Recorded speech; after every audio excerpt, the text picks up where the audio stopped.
Welcome to Bible class this morning. I don't know when it's been since we've been able to string together 2 or 3 days of sunny weather. This is just unbelievable. The rain and the cold, it's just a raw day. And so it's good to be in Bible class.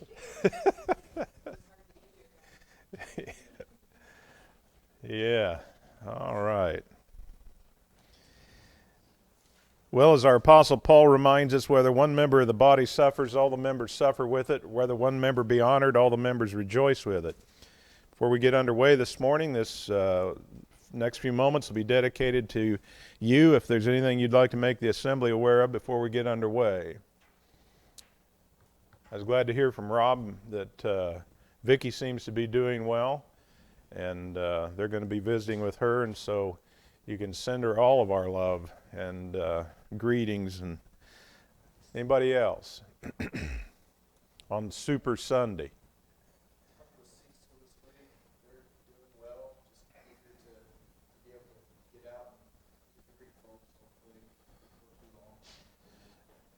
Yeah, have they got the second round of the vaccine yet?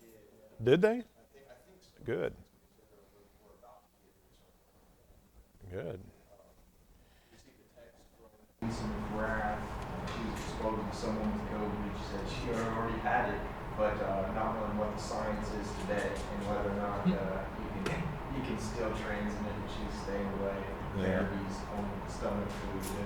Oh. Well, Maribel will probably listen to class, so hope you're feeling better. And Yeah, he's on maintenance now, so he had a CAT scan. Things look like they were doing well, except for his spot on his long dig row. So we're looking at trying to adjust his chemo some for that. And last week he had a pacemaker change out, which was running low, so that came across real well. All that's done, so we got that surgery on. But outside that, he's doing real well. good. Has he done the reattachment yet? No. They're trying to figure out how to do it. Yeah. His doctor here in town isn't real supportive of it, but the doctor in Cleveland Clinic is. Mhm. He really wants it. So Yeah. he's going to stay and keep trying to get that done. Yeah. All right. Well, if you haven't noticed already, we have new chairs, new used chairs. And so you can thank Luke and especially Leland Little Auction Company, which is where Luke works. And the Leland Little's auction company has expanded, and they are going to be doing away with a lot of these chairs. These are used chairs, but they have been taken well care of. They've been taken care of very well, and Luke actually went over a lot of them. So you might see a little scratch here or there, but the one beauty thing about it is they're all cushioned, and they have the rubber bottom things on them, so a lot of ours had fallen off, and hopefully we'll be able to not scratch the floors up quite so bad. But anyway, we've got enough of them for the capacity of our room, and I'm sure we won't need any more than that. We could have had many more, but we'll send a letter of appreciation off to Leland and his organization, but we sure are appreciative of them, and it's nice to look a little bit more unified as far as our chairs go, and who knows, we might wind up with the same color tables one day. You never know. I'll tell you what though, folks, it is a mess out in this country. I don't know if it's bothered you or any of these things, but I can't hardly believe what's going on. And the other day, I was just out there in Wake Forest, and I pulled up to a stoplight, and I said this on Wednesday night. There was a van that pulled up beside me, and it had written all over it all kinds of slogans about that you hear going around today, and it said justice for all. And so I thought, well, that don't sound too bad. I mean, who would be against justice for all?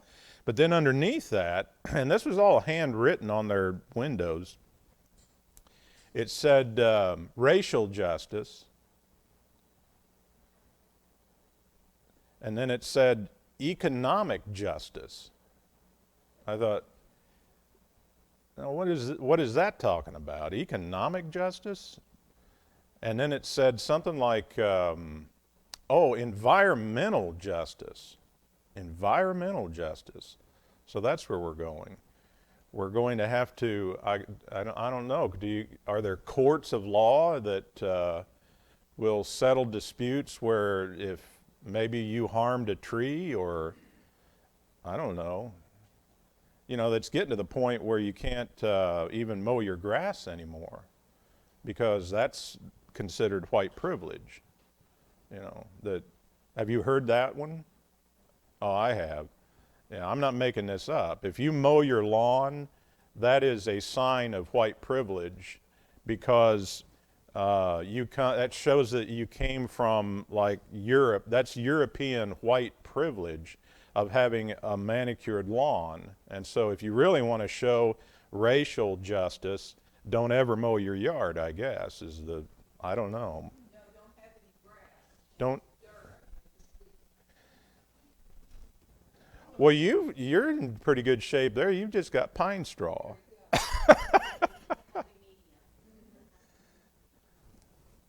But it is. I mean, it's amazing. Exactly. Where does it stop? Because it's just. I'll tell you what's really sad is that, or to me anyway, is the way that it's gotten into the school system. This whole COVID thing, everybody's saying, oh, get your kids back in school. Oh, and by the way, did you hear, I heard Fauci say the other day that, that now it's not just 1 or 2 masks, but 3 masks. Well, if 3 is better than 2, isn't 4 better than 3? And 5 better than 4? Just 100. I mean, whatever your ears can hold, I suppose. And this whole thing of getting the kids back in school, you know what awaits those kids when they do go back to school? Have you seen what's in the curriculum? What's coming up in the curriculum? There's some kind of a thing. Have you heard of this thing called I can't remember the year. Is it 1619, which apparently is the year before? Was 1619 the Jamestown settlement? Or I thought it was 1620. Huh? 1608. So the 1620 was the Pilgrims, right? So this is the Pilgrims. And of course, the idea behind it, I heard, was that it's when America went totally into slavery, having slaves, and of course we killed off all the Indians, so we have all of that on us too. And so, but that's getting into the curriculum, isn't it? And there's a lot of other things like that. I'm thinking the more you can keep them away from the government public school, the better off you're going to be. But is it just me, or do you?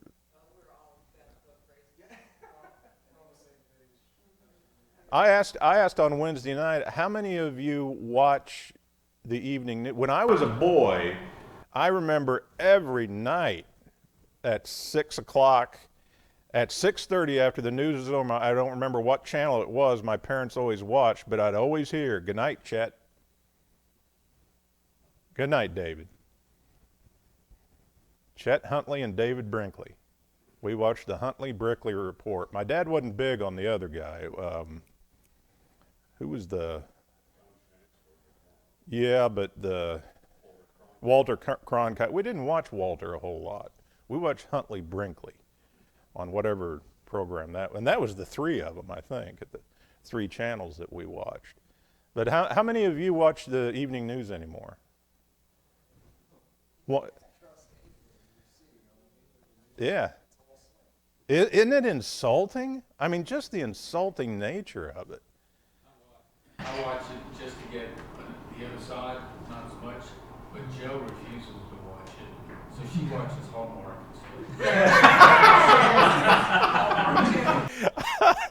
She watches Best friend. the Hallmark Channel instead. That's fantastic.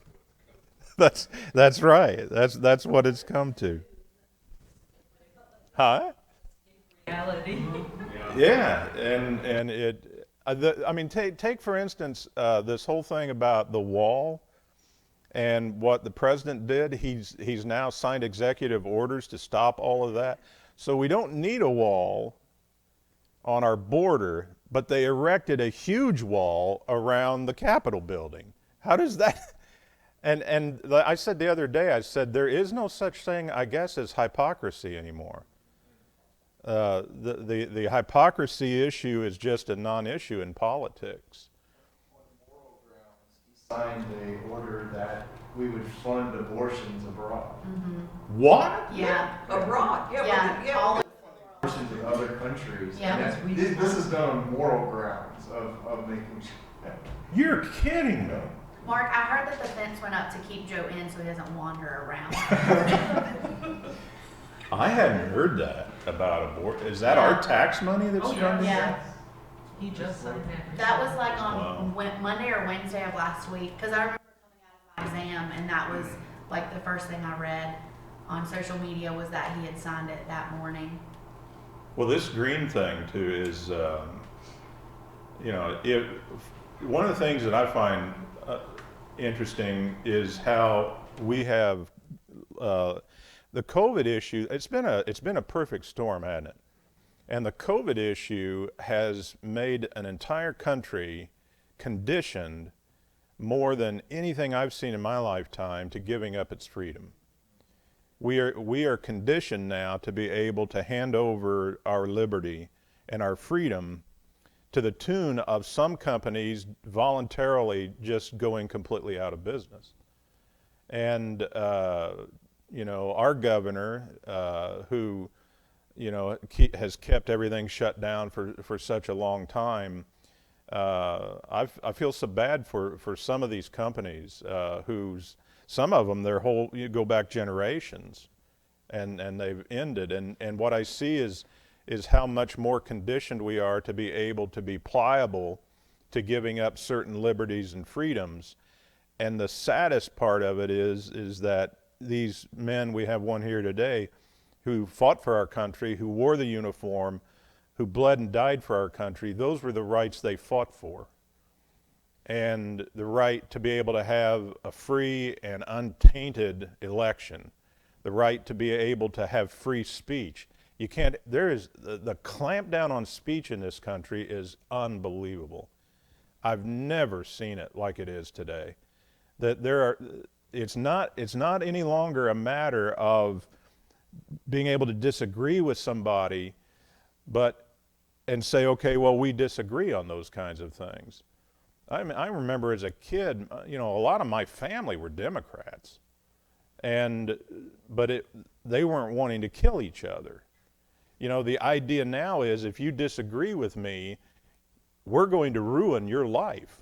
You're going to be expelled from your job. If you were a white person that voted for Donald Trump, you know, you might as well kiss your job goodbye. And if you express what? Yeah, and you express it on any kind of, and what's happened is that with expressing it on all of these social media sites, they can shut you down.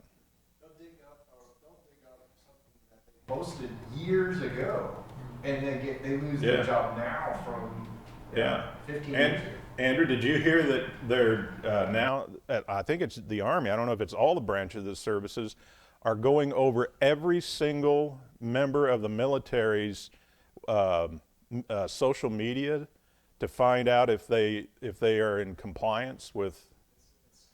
That is. America's doing that too. The Bank of America is doing that? They're turning in people who, Well, they were looking at charges, okay, who bought tickets to DC around the time of the, you know.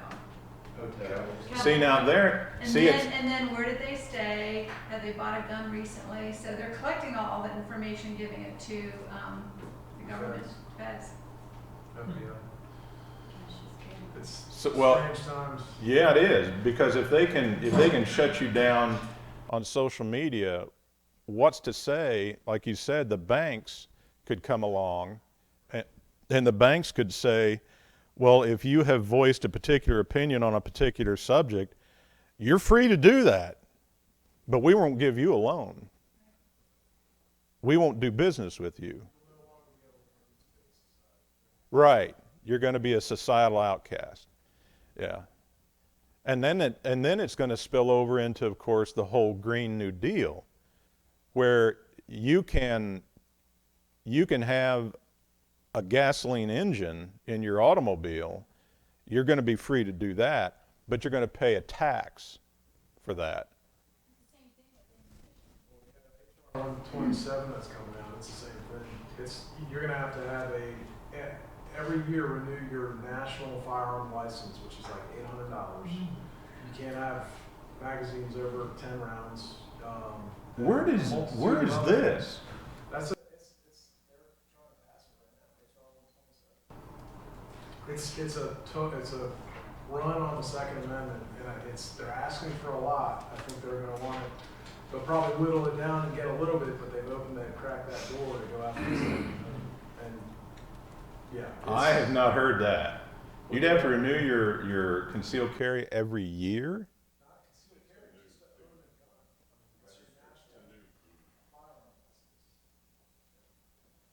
So what it's going to do, basically what they're saying is, rich people who can afford that can protect themselves. Or you can't.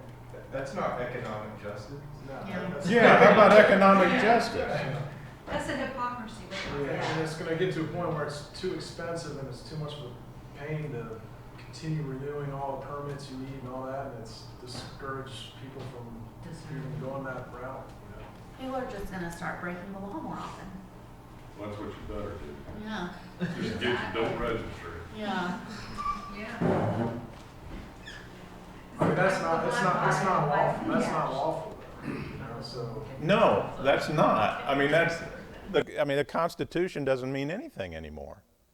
The nuance, and I've had discussions with folks about the Second Amendment, and when you get into where the weapons of our warfare are not carnal, so we're not waging physical war. Right. I mean, we're just not. No, I know. Not to.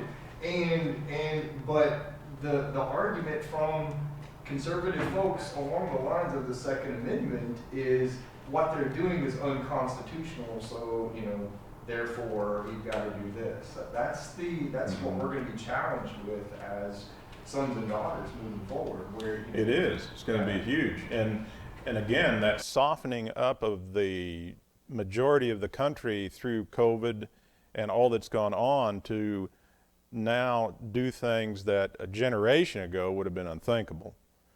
And that is to give up freedom and give up liberty for the sake of safety. Has just made it more and more pliable so that those kinds of things can happen. And I don't think there's any conspiracy about it. I mean, it's all in your face. I think that's one of the things that drives me crazy more than anything else, how much it is just shoved down your throat. I mean, the fact that you can watch a television program and you can't even see a commercial without something of a political, economic justice, racial justice, all these green justice or earth justice or environmental justice just shoved in your face.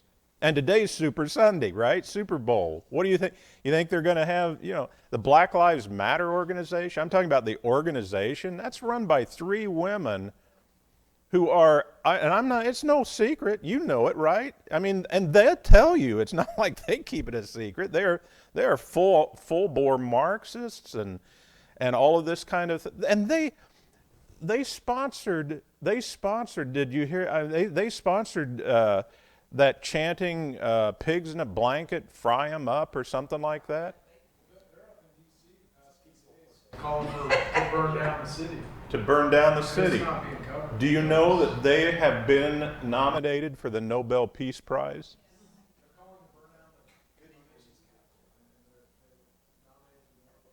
That's how screwed up this whole thing is. They're so able to control the narrative in this country and change people's minds. Yeah. People over the head with that day after day after day to the point that what you're saying, people accept it. And they accept the narrative, they accept whatever reality they're trying to, false reality they're trying to push.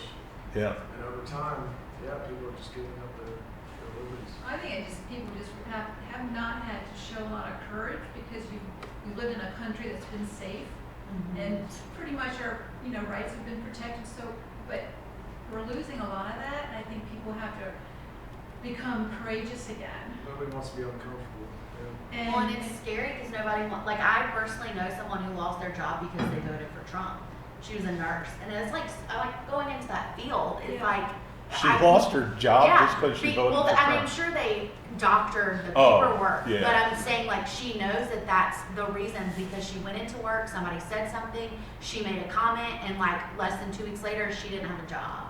And it's like things like that. Like, we still have to survive, so you don't know. Like, you want to be courageous, and you want to say how you feel and what you. Yeah. Along those lines, I mean, we're trying to make, with these things coming up, advances with our family of how can we provide food and that sort of thing. And we're, talking to Drew about it, they're doing the same thing a little bit further down the road. But because of these things, who knows if you're going to have your COVID card to get into the grocery store. That seemed unthinkable. I'll tell you, that's something that sent a shiver down my spine. Yeah. Is that I saw, they showed it on television that the World Health Organization has what looks like a passport. And you open it up, and you had better have stamped on there your vaccinations, and you're going to have to carry that. We're going to have to carry papers in this country, and we're going to have to show papers. And it's just things. Vaccine? Well, that's fine if you're what from I'm saying. Like, Venezuela or Guatemala or something, and you're coming up here. You're So in good shape. you're good to We'll go. give you everything, including. Oh heck yeah! I mean you're good to go. I think I would maybe be better off renouncing my citizenship and. I think a lot of people. The hypocrisy is blinding. I think the hypocrisy is blinding. I feel like Isn't it? Everyday Americans have got to see this, and I think it's leading to such a sour taste in people's mouths. I just don't know where this goes. I can't, unless the military has just gone so. I mean, the military's always been a test tube, or it's a social experiment. They use it to socially experiment all the way back from the time of inducting women and putting women in combat roles and all of that, all the way to what they're doing now. It's surprising to me a little bit that there's not been a bigger, unless they just are, they can't speak out because of rank and because of wanting to advance and that kind of thing. But somewhere they're going to cross a line with, I would think, with the military, where the military is going to say, I put my hand up to defend the Constitution, and you're putting me to work doing things that has nothing to do with it. I mean, I even heard Wednesday night, somebody told me that we could be taxed for eating steak, for eating meat, because it comes from cows, and cows have gas, and so it's like a gas tax of the cow flatulence, that kind of thing. We're getting rid of the gas tax, and now we're going to be taxed on the number of miles you drive to try to sway people from. It'll be the same thing, but I read that somewhere that it's no longer going to be an actual, like like it won't be a federal tax on gas. It's now going to be, they're going to see how far you drive, and they're Yeah. going to tax you on that number rather than each time you fill up your tank. Yeah. Yeah. And it's sad because you just feel your country slipping away. I mean, you just feel, at least I do. But this just happened, you know, when Trump was in office, there was none of this. So this has all just happened since, you know, in a quick 30 days, basically. Yeah. Yeah, So what's, if you think about in 2 more years is another election, and in 4 years another election. So Mhm. everybody votes in someone who's more of a patriot, then all this could be hopefully wiped away, just like Biden's trying to wipe away everything Trump has done. Are free and fair elections even possible though? That's what I said, Yeah. they're not. yeah, I think it's I over. believe they are. yeah, I'm sorry, but yeah. All right. we're not. Yes, we are.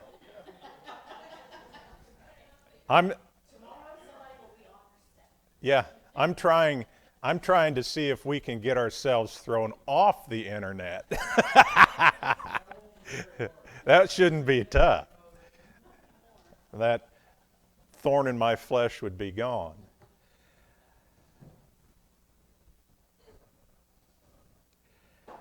Now, everything we just did, we did by design. I intended this class to go this way. And I'm going to call a timeout. I couldn't tip my hand to anybody. I couldn't say anything to anybody about it, including Cindy, and it's a shame she's not in here. But I did everything we just did. We've been doing this for a half an hour, and I did all of this on purpose. And I have a reason for it. And you all did magnificent. You played right into my hand. You did exactly what I knew you would do, and exactly what I would do. And I didn't play you, but in a sense I did. I have for a long time been trying to figure out how I can get across to you what we talk about in Bible class all the time as an impact. And here's the way I'm going to teach it to you and illustrate it. Every single one of you for the last 30 minutes have just been voicing the impact. It's a completely 180 degrees off. It's the opposite direction from the impact we make, but it's an impact nonetheless. This is what I've wanted to get across. Without anybody coming to your door or sitting down with you personally from the government, or anybody trying to get your arm behind your back, you just voiced to me how discouraged and despondent, kind of, how upset, everything you have just said for the last 30 minutes is proof positive that there are forces at work in this country that have made such an impact upon you that you feel, and maybe even know that you are losing the country you used to know. That's the impact you have in the heavenly places on angelic beings who have taken that country and had it their way for so long, and now we're going to be able to have the privilege to make an impact so that they start feeling just like you do about America. Get it? We don't have to be there in person, but the impact that we can make upon them is exactly like what the whole leftist, communist, socialist agendas politically are having upon you. That's the kind of impact I'm talking about. It's very real. It's very frightening. There's a lot of people scared to death. This, by the way, this is why I didn't start with prayer. I didn't read the Bible verses. I didn't do anything. I set this whole thing up. I've been thinking about this for weeks. What is all of those things? What is one of the biggest, where does all this impact come from? Conversation? Yeah. But this negative impact that you've been talking about. Yeah, but I asked you, do you watch the news anymore? Media. All kinds of media, social media. There's all of and that's one of the things, that's where I don't get any impact from, because I don't have any social media. Don't ever want it. But social media, TV media, billboards. I mean, you can't even hardly drive by a billboard. Advertising media, radio media, print media. There's all kinds of media. That's what you are in the hands of your Heavenly Father. You're His media. You are those kinds of media into the heavenly realm, into the heavenly places. And you're not going to have a big impact here on this earth. You're going to have some, but you're not going to have a big impact here. But you're not supposed to. This is practice. Those of you that have been in sports, when you went through practice, you weren't having much of an impact on your opponent that you were facing. Maybe a little bit, because sometimes they'd sit out scouts, right? They'd watch your practice. There's entities watching our practice. But the real impact we're going to have is when we finally get in the game. But what I'm after in all of this is that this is a great illustration. Again, it's 180 degrees opposite, because we're the ones that are on the sorry end of the deal. But if you think of it, what you just voiced, every one of you, you voiced an entity through these different forms of media that have made an impact upon you as to where this nation's going. When you become a properly educated and edified son of your Heavenly Father, His design, just as in Romans 16 with all those people that were mentioned there, is to begin that conversation that has an impact and an influence. And I wanted to say something and use some kind of illustration to get across to you how that influence can be very, very real, and the devastating nature it can be to the opponent of it, just as you seem to be crushed every single day by it. We get the privilege of being able to bring that same crushing blow to Satan and to his cohorts in the heavenly places, that just like you feel I'm losing my country, they feel I'm losing the entire universe. I'm going to lose the whole heavenly realm. Good. And remember when I said, and I did this by design, I said, isn't it like they just shove it in your face every day? That's what God wants us to do. Shove it in their face every day. You're going to watch. It'd be a great slogan to have, like some of these football teams have, the Notre Dame, play like a champion today, or something like that. Every day is a day that they are going to see what kind of son the Father raised today. Let's see what kind of daughter the Father raised today. Let's see what kind of son the Father raised today, this day. And you have all of these media, all of this. And by the way, media is a big, big deal. It affects you, and what it does to you, and what effect it has upon you, and what impact that it makes. It makes you feel like you're going to lose your way of life. Yeah, that's exactly how we're to make them feel. You're going to lose your freedom, your government, your culture, your schools, your education. We've even lost our sports. I mean, for crying out loud. Baseball? How could it get wrapped up in this? Man, it did. I knew it was going that way many years ago when Bob Costas became Reverend Costas. Well, no, he preached to you. Before every game, you're going to get preached to about something. You might as well have his collar on backwards.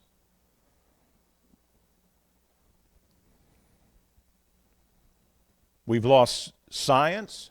We've lost sports sciences, the arts. It's sad. And one of the things that makes me unapologetic when it comes to some of these matters, where if somebody was listening to this, they'd brand me a racist because I said something about Black Lives Matter. I want to tell you how absolutely vehemently evil, satanic, it even goes, I think it goes beyond Satan. Some of this stuff is just the wickedness of men's hearts, where I think even Satan is shocked at what some of these people will come up with.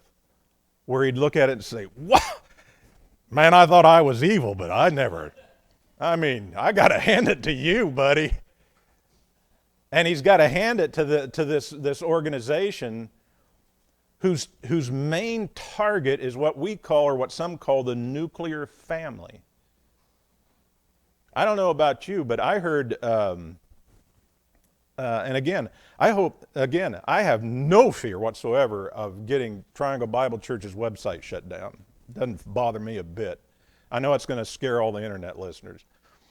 But I heard, at the risk of being branded a racist, which I already would be by today, but man, I heard an interview with Denzel Washington. My stock in him went way up. He had some guy that was baiting him to get into this whole racist issue that agrees perfectly with all the politically accepted racial connotation, and he'd have none of it. And he said, what is systemic among the black people is fatherlessness. His whole thing, he went right after fathers. And he said of all the kids that he ran around with, he said he was the only one who had a father at home, and he's the only one that didn't land up in prison. And he said this, he said, I guarantee you, if their father doesn't raise you, the streets will. And I thought, I'm going to watch more Denzel Washington movies. But this issue of attacking the family, that a marriage is a man and a woman, not a man and a man, not a woman and a woman. A man and a woman is a marriage. And that a family is a mother and a father and their children. And they are the ultimate final authority in every matter of that child's life. The government has no say. It doesn't take a village, it takes a family. That's what it takes. Well, this was my experiment. And I wanted to get some rage out of you and just some ire, and I'm glad I did, and it's justifiable. I want to pull my hair out myself about some of the crazy things that are going on. And it's like, again, going back to that hypocrisy thing, you do see this, right? I think they see it. It's just that they don't care because it furthers their agenda. And so hypocrisy goes out the window. But do you see what I'm after? This is going to be really terrible if you're sitting there saying, I don't get it. Do you see what I'm after? What I tried to do here? I wanted you to see that you are having a very negative impact made on you. Through all these media outlets and all of this kind of thing, well, that same kind of negative impact is being felt by the angelic world, especially Satan and his cohorts in the heavenly places, when the church, the body of Christ, is able to put on display before their eyes the doctrine that our Father has given us to be godly and to put godliness into effect. We practice here, it's going to have a real and lasting effect in the heavenly places. That's what I wanted to get across. And my apologies if you think I used you. I wasn't using you. But man, Andrew, what he was saying back there is like, oh yeah, this is so perfect, because they're going to see this. Oh, this is the kind of impact that we're to make. Am I okay with you? I'm not. You're not mad at me, are you? Yeah. Test per se has already taken place, like back in the 1930s with Hitler and Nazi Germany, and how people were all of a sudden brought into thinking this is the new normal. Yeah. And how could we, as human beings, watch 6 million Jews get burned alive and do absolutely nothing? Mm-hmm. You know what I'm saying? I mean, I know exactly. Is this what's coming our direction, and we're just got blinders on? Well, this is the problem, and I was reading this just yesterday. This is, again, the same problem that God had with the nation of Israel. This is why God put a lot of stock in accurate history. And one of the reasons why the nation of Israel became so such easy prey to fall into the hands of the adversary and become the legal captive of Satan was because the previous generations didn't teach their children what had happened to them. And you'll see that again and again when Joshua brings the children of Israel up to the land. There was a generation that didn't know their history, didn't know the Lord. And I think with your age and my age, which isn't far behind you, those things are far more real to us. I mean, when you and I were growing up, remember how close World War II seemed to us? And World War II veterans? I mean, my dad was... Oh, yeah. G.I. Joe was my thing. I didn't play with dolls. I played with action figures. But we have gone through a couple of generations here that if you were to ask some of the kids that are either recently graduated high school or still in high school, and this is one of the reasons why the whole history issue in high school curriculum is being completely turned over and just completely distorted, is that there's kids coming out of high school now that are now going to be voting age and everything. They don't know that stuff. They don't know that. Yeah, and how is that relevant to us? I mean, Hitler is thrown around as a brand so much today, and I really don't think a lot of young people even know who he was. Does the term history repeats itself not mean anything to people anymore? No, it doesn't. You know. Yeah. Yeah, it's really astonishing because we used to have subjects called social studies, where we studied about the Constitution and you studied about how the branches of government all work and all that kind of thing. Well, apparently, studying that and of course dates and times and things, you don't study history that way anymore. You study what was justice and what was unjust to certain people. And I'm pretty sure in like the curriculum you only get a half a year of that kind of like in your history classes. Mm-hmm. It's not even a full year. So like 5th, 6th, 7th grade, you only get half of that year for that. Like if I'm thinking about the curriculum, yeah, that's what they've reduced it to, is half a year. You learn that type of stuff. And then in 4th grade in almost every state, you learn your state's history, but that's it in 4th grade.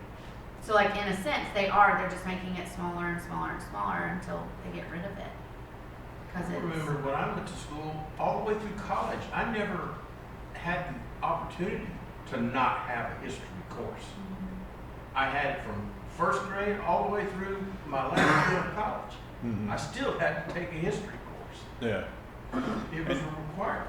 And to me, as I've been a kind of an amateur history buff myself over the years, to me, one of the most sickening things is to hear people talk about historical events, and it just nauseates me to hear somebody talk about something that took place either in the Civil War or in the Revolutionary War, even going back to the Mayflower, and talk about that through the lens and the shallowness of their understanding of things is only through the lens of current culture.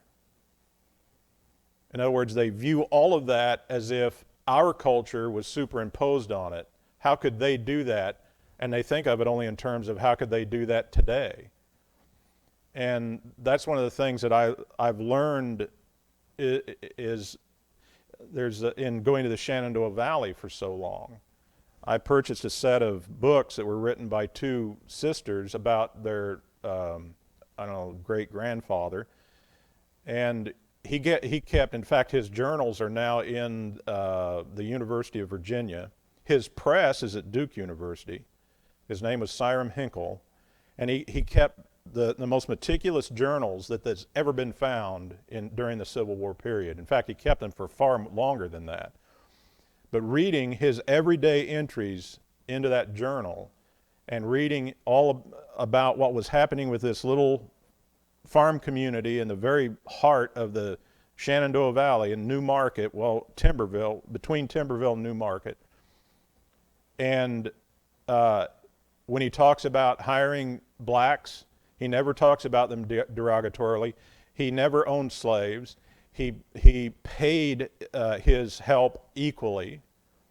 And his whole frame of reference during the Civil War was just having a farm. He just wanted to keep his farm successful.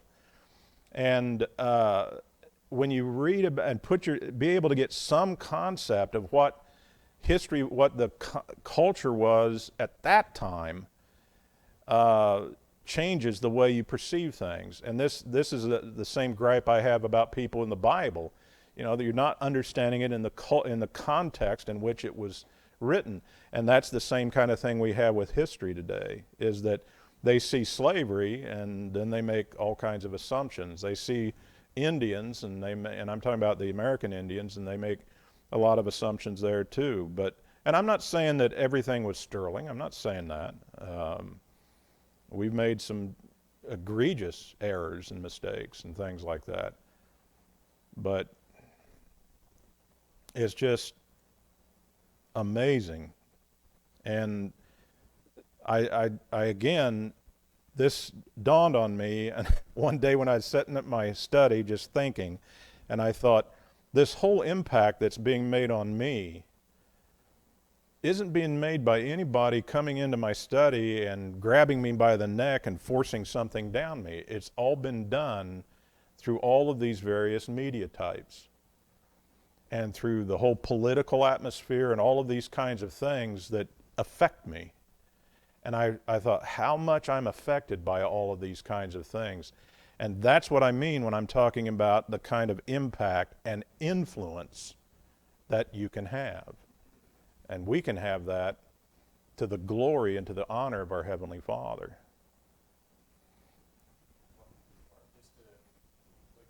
The twisted illustration of one step further. That's a good way to put it. It's my twisted illustration. That just as we're feeling the negative impact within our own country and thinking of the heavenly places and those principalities and powers which have by and large rebelled with the adversary. But there are many angels, of course, there that haven't rebelled. And there's the creature, which languishes in the bondage of corruption right now. And so the hope for them, and so if you will, the individual wearing 3 masks that is euphoric about the way that our country is going. The creature and those angelic beings that have not rebelled are seeing that, having that kind of impact. Again, that's twisted illustration all the way further, but there's two sides of the impact. Yeah, there's that very positive impact. Yeah, the creature and the holy angels are just as thrilled as Biden and Harris. And I've got one other thing. We've about taken all of our time for this, but I've got one other thing I want to show you. I wanted to leave you with a good taste in your mouth. You know, what is it? Cindy will, one of her expressions, she'll say, she'll watch a program that she wants to watch, and now with one of these Fire Sticks you can do that, and then she'll say, okay, you can watch some bloody blow up the shoot 'em up thing. And so we'll watch something, and sometimes it's really terrible, and she'll say, okay, let's watch like Larry's Country Diner, she said, we just need to cleanse the palate. Get something decent just to cleanse the palate. So here, let me cleanse the palate for you here. Let's get out of this. I'll leave you with this. All right. And Steve Young reminded me of this the other night, so I thought I'd make a chart about it. Oh, it's not that one. Hang on. What do I want? I want this one.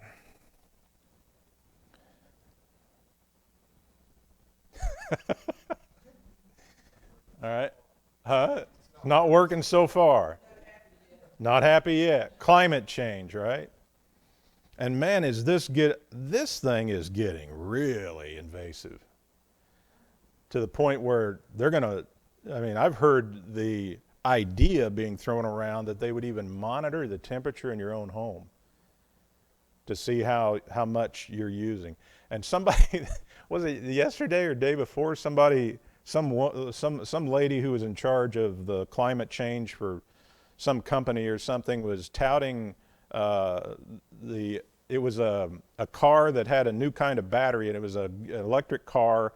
It had a T-shaped battery in it and all of this, and a reporter asked her, the reporter asked her, well, how do you recharge that battery? She goes, you just plug it in. And he goes, where's the electricity come from? And you know what she said? The building. This woman was a college graduate. She said it came from the building that she plugged it into. And the reporter tried to press her, well, where does that electricity come from? And don't you feel bad for those guys that were working on the pipeline that are just now out of a job? And some of those jobs are six-figure jobs. And that got done with a stroke of the pen. Did you hear that the president was signing all of these executive orders, and he said, I don't even know what I'm signing. And somebody in the room in the Oval Office said, just keep signing. Sign them anyway. Is that what they said? Sign them anyway. Yeah. Old Joe knows. This thing is going to get real evasive. And when it comes to climate change, this is what they can, this is their door into a lot of, but this is what the world has got. This is what I was trying to illustrate. I know this is the bad part, just a moment. But you see all the news media? What? Well, you hear him? He's a big voice for climate change. In fact, he'll go along with anything as long as they pay him. That's the United Nations. There's our local guy. All this media. This guy over here, what's his name? The top one? He's the anchor for NBC News. Lester I have never been able to listen to a word that man says. You know why? His forehead is so huge. Have you ever met somebody who can talk to you and they have this thing, maybe a mole or something, and you can't hear a word they say? All I see is you could rent that space out. He has the most, anyway. Yeah, there's AOC, of course, you know Nancy and these folks, and there's Mr. Rogers. The World Health, they've got science, they've got all of these things, right? So there's proof positive You can rest assured, trust them. Climate change is real. Huh? Yeah, they don't have any masks on in here. That is the one thing that I think is the best thing about masks of all, is that Congress has to wear masks because they've never shown themselves to be truly who they are as they wear masks. I mean, they rob me every day. They might as well wear a mask. But this is what they've got. This is what they've got to make the influence and the impact that climate change is a real thing, that climate change is all going to take. That's what the world has got. Now, let me leave you with something good. This is what we've got. Now, you have to have faith in those people. You have to have faith in them, that they're going to tell me the truth. One of the most crushing things I ever heard has been several months ago, but it was with the pandemic, with all of the COVID thing, and they were, I think, at Duke University, which is just as much in the toilet as any other university, and they stuck a mic in front of this guy's face, and they said, "What do you think about the wearing of the mask and everything?" And he said, "I'm just waiting for the government to tell me what to do."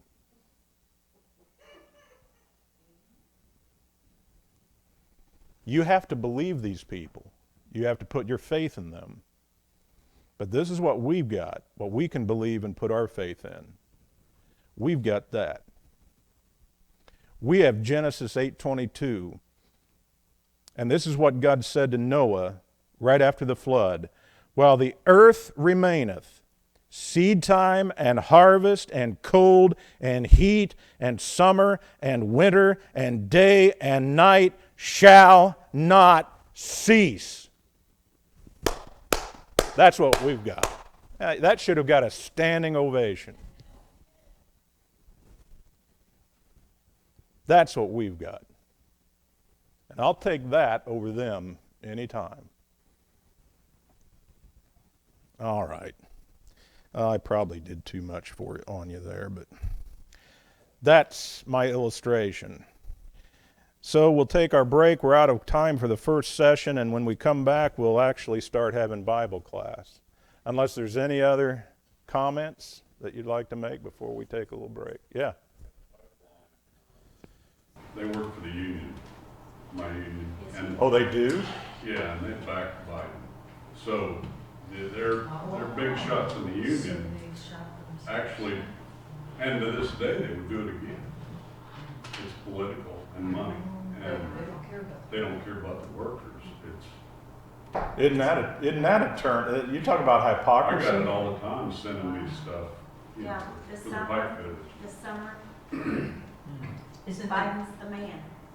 Yeah. But that's how ironic it is. Justice. Yeah, and hypocritical, because the whole idea behind a union was for the worker. Yeah, yeah. The Not height it. of hypocrisy is trust the science unless it's biology. Yeah, that's right. That's really good. Yeah, I'll That say is that good, again. Chris. The greatest hypocrisy is trust the science unless it's biology. Yeah, because if biology says male, don't trust it, or female, don't trust it. That's good. All right. Well, let's take a break, and then we'll take a breath and come back and get going on Bible class.